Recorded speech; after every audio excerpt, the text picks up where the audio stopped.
Konnichiwa.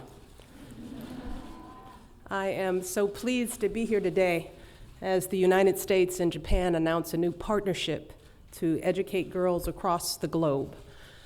And before I get started, on behalf of myself and my husband, I want to join in with the others to express our condolences over the horrific event yesterday in Tunisia. Our hearts go out to the loved ones of those who were lost here in Japan and around the world. They are very much in our thoughts and prayers today. I now want to start by thanking my dear friend Mrs. Abe for her tremendous kindness and hospitality. I am happy to be here with you today. And I want to thank her for her passionate work on behalf of girls worldwide. Mrs. Abe has been deeply involved in Japan's efforts to create this partnership, and I am so grateful to her and to Prime Minister Abe for their leadership. I also want to thank Director General Naoko Saiki for her wonderful remarks as well and for her leadership. And of course, I want to recognize our outstanding ambassador, Caroline Kennedy, who is a dear friend.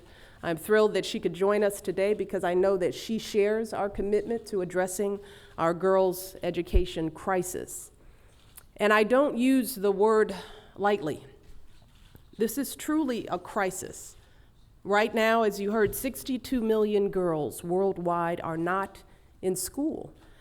And when we talk about this issue, we often focus on the economic barriers girls face, school fees or uniforms, or how they live miles from the nearest school and have no safe transportation, or how the school in their community doesn't have bathroom facilities for girls, so they just can't attend.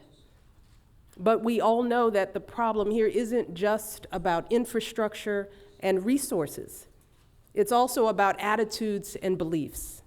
It's about whether fathers and mothers think their daughters are as worthy of an education as their sons. It's about whether communities value girls simply for their bodies, for their household labor, their reproductive capacities, or whether they value girls for their minds as well. It's about whether societies cling to laws and traditions that oppress women, or whether they view women as full citizens entitled to the same rights and freedoms as men. And if we're being honest with ourselves, we have to admit that these kinds of challenges aren't just limited to the developing world. For example, while we have made tremendous strides in girls' education in the United States and Japan, women in both our countries still struggle to balance the needs of their families with the demands of their careers. We still struggle with the outdated belief that a woman cannot be both an accomplished professional and a devoted mother, that she has to choose between the two. But the reality is that when we put limits like this on women's lives, we stifle their potential. And more importantly, we miss out on so much of what they have to offer our societies. And for me, that's where this issue gets personal. See, I grew up in a working class neighborhood, a place where hardly anyone went to university. Many people worked long hours for low salaries, struggled to pay their bills.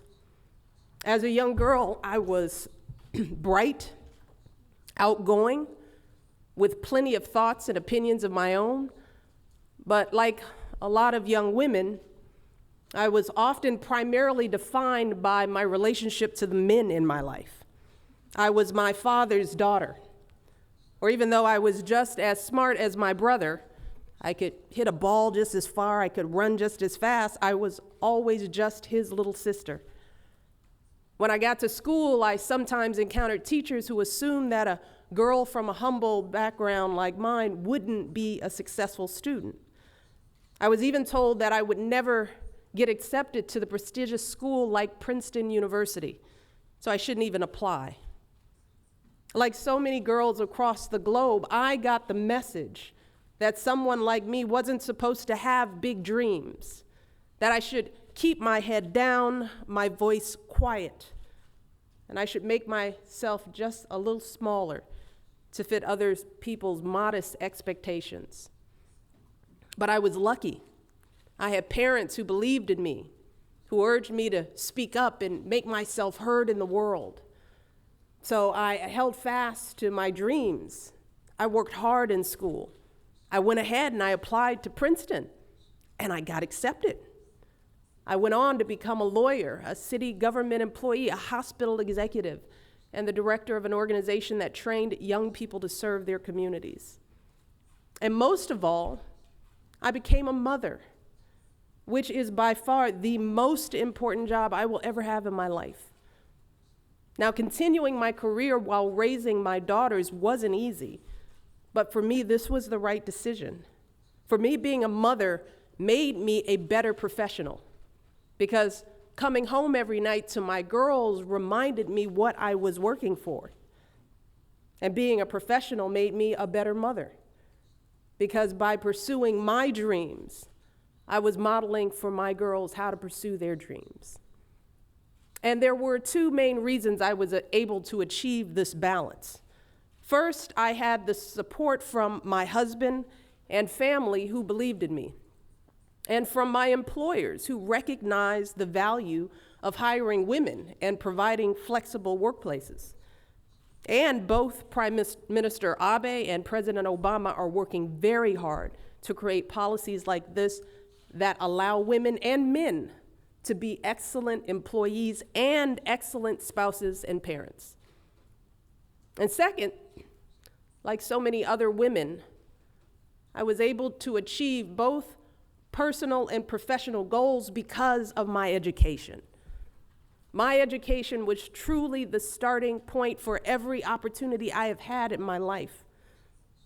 But I know that for every girl like me, there are so many others across the globe who are just as smart, just as capable, just as hungry to succeed, but they never have the chance to go to school. And that is such a profound waste of human potential and such a profound loss for our world. I mean, just think about what we would be missing here in Japan if women were not educated.